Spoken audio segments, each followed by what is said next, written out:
الحمد للہ الذی کفا وسلام علی عبادہ الذین اصطفی اما بعد۔ اللہ تعالیٰ کا قرآن پاک میں ارشاد ہے ان الشرک لظلم عظیم۔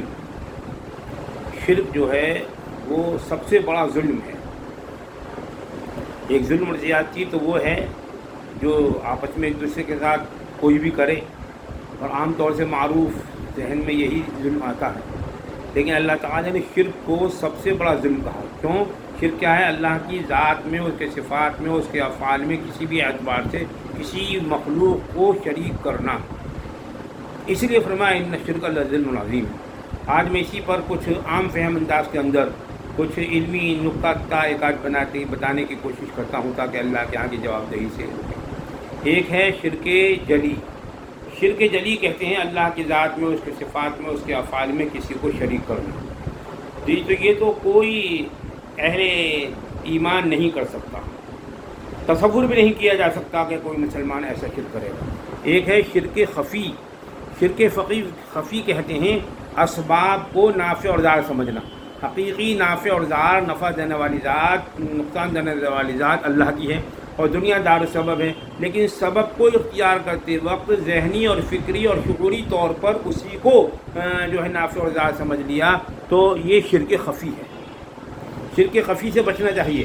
حالانکہ دنیا دار سبب ہے، ہمیں جب روٹی بنانی ہوگی تو آٹا لائیں گے، آٹا گوندیں گے، پھر گھر پہ مائیں بہنیں جو ہیں وہ روٹی بنائیں گی، تب ہم روٹی کھائیں گے۔ یہ سبب اختیار کرنا پڑے گا تب ہم روٹی کھائیں گے۔ اسی طریقے سے جو دنیا کے کام ہیں وہ دنیا میں رہتے ہوئے دنیا دار سبب ہے۔ سبب بنانے والا کون ہے؟ مسبب الاسباب، وہ اللہ کی ذات ہے۔ تو سبب کو اختیار کرتے ہوئے، اور سبب اختیار کرنے والا توکل کے بھی منافی نہیں ہے سبب اختیار کرنا، تو ہمیں سبب کو اختیار کرتے ہوئے ذہنی، شعوری، فکری، قلبی طور پر اللہ پر نگاہ رکھنی ہے، کامیابی ہونے میں بھی، ناکام ہونے میں بھی۔ کامیابی ہونے پر اللہ کا شکر ادا کرنا، ناکام ہونے پر یہ سمجھنا کہ اس میں اللہ کی کوئی بہتری ہوگی، ہم اللہ کی حکمت و مصلحت کو نہیں جانتے ہوئے۔ یہ شرک خفی ہے، اس سے بچنا چاہیے۔ ایک ہوتا ہے شرک خفی الاخفا، یعنی ذہن کے کسی گوشے میں بھی کسی بھی وقت یہ خیال لانا کہ کوئی افسر یا کوئی نیتا یا کوئی منتری یا کوئی وزیر یا کوئی عہدیدار یا کوئی جو ہے سرمایہ دار یا کوئی نیتا نفع نقصان پہنچا سکتا ہے، حالانکہ سبب کے طور پر ہم ان کو اختیار کریں گے، جیسا ہمارا کام ہوگا اس کے اعتبار سے اس کے متعلقہ اشخاص کو یا افراد کو استعمال کریں گے۔ لیکن ذہن کے کسی بھی گوشے میں کسی بھی وقت کے اندر اگر یہ خیال آ گیا کہ یہی نافع اور ضار ہوں گے، ان کے کرنے سے نفع ہوگا، ان کے نہ کرنے سے نقصان ہوگا، نہیں، حالانکہ سبب ہم نے اختیار کیا، اس میں ناکامی ہوئی تو وہ ایک طرح سے نقصان ہوا، لیکن کون ہے نافع اور ضار؟ کون ہے نقصان دینے والا؟ اللہ کی ذات۔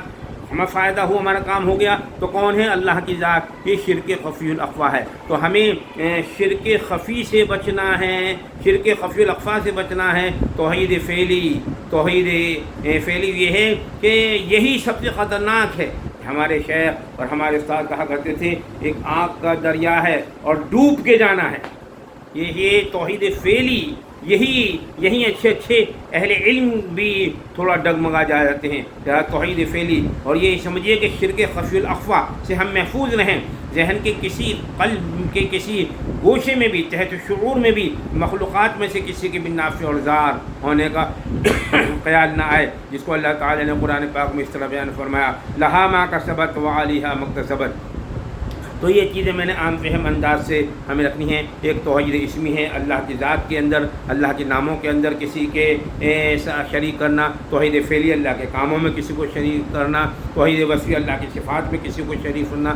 توحید ذاتی، تو یہی توحید حقیقی ہے جس کو فرما دیا اللہ نے قل هو اللہ احد اللہ الصمد لم یلد ولم یولد ولم یکن له کفوا احد۔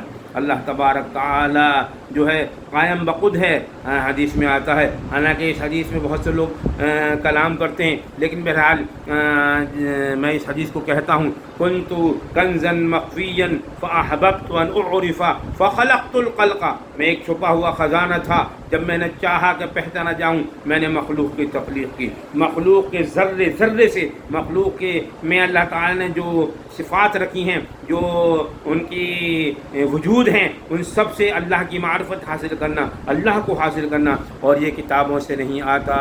اکتب العلم بالافواہ، ہمارے استاد کہا کرتے تھے ہمارے شیخ کہ کتابوں سے جو علم آتا ہے وہ ایک علم ہوتا ہے، جاننا ہوتا ہے، اور خالی جاننے سے کام نہیں چلتا جبکہ اس کے تقاضے پر عمل کیے جائے۔ جیسے میں نے کل پرسوں کیا تھا، شیطان بہت کچھ جانتا تھا، علم تھا، معلق الملائکہ تھا، لیکن علم کا تقاضا یہ تھا جو پروردگار عالم نے اسے حکم دیا تھا، وہ کہتا تو میرا پروردگار ہے، فوراً سجدہ کرتا، لیکن اس نے اپنے جاننے پر جو ہے وہ اکتفا کیا اور کہا کہ تو نے مجھے آگ سے پیدا کیا، اس کو مٹی سے۔ اور یہی چیز جو علم ظاہری ہے، اگر کسی کی صحبت اختیار نہ کی ہو، کسی کے سامنے جان ہوئے تلمذ حقیقی طور پر نہ کیا ہو، کسی کے ہاتھ میں ہاتھ نہ دیا ہو، تربیت نہ کرائی ہو، کوئی شیخ کامل نہ ملا ہو، تو وہ علم اور عقل پیدا کرتا ہے۔ اللہ تبارک تعالی ہمیں ان چیزوں کو سمجھنے کی اور ان چیزوں پر عمل پیرا ہونے کی توفیق عطا فرمائے۔ میں نے بس ایک نقطہ دیا ہے، اور العقل تکفی الاشارہ، عقل مند کے لیے اشارات کافی ہوتے ہیں۔